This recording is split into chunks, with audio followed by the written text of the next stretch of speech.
Yesterday, I'd asked you a question after we'd learned about the Wampanoag people and what life was like in Massachusetts for them before the Pilgrims arrived.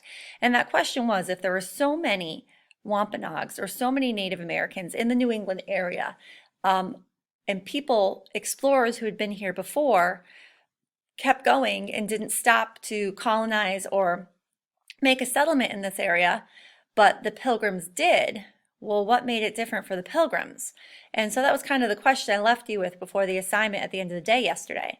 And so what you would have learned by looking at that video I had you watch is that before the Pilgrims arrived, the Native Americans had gotten sick from diseases that were brought over by some of these explorers or people who had come here to trade.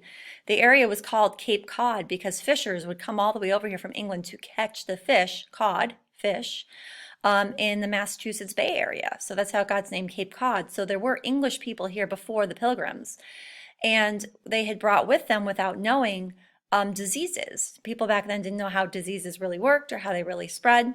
And the Native Americans, because those diseases had never been here before, didn't know, or their bodies didn't have the ability to fight them. So if we go down here, it says the early European visitors north of America brought trade, but they also brought sickness. The Wampanoag people had no resistance to these new diseases. From 1616 to 1618, a plague swept the coast from what is now Maine to Massachusetts, killing so many native people that in some places there were not enough healthy people to bury the dead. In Pawtucks, a Wampanoag village on Plymouth Harbor, so many people died that the village was abandoned. So this is what the Pilgrims come to when they get to America.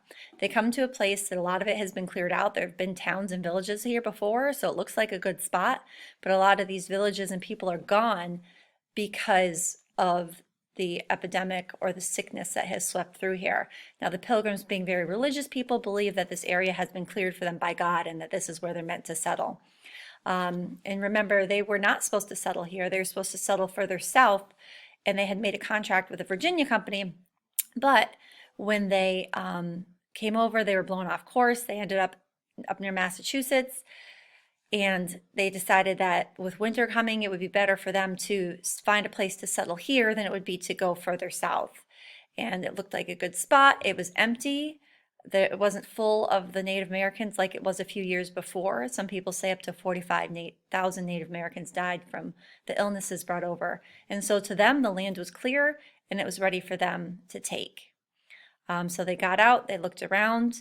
They tried a couple different places. They stole some native corn that was buried in the ground that they thought was, they found it and they thought that that was also a gift for them to take, a gift from God.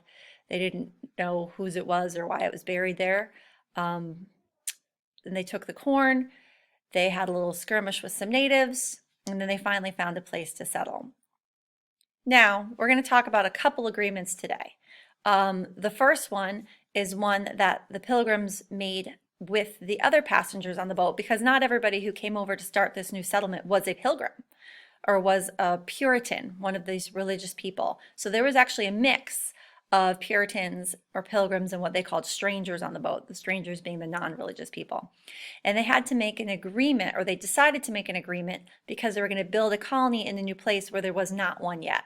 So they decided they had to make a list of rules as to how they were going to do this and how they're going to behave in their colony. So that's going to be the first agreement we're going to look at, is the agreement they made before they got off the boat.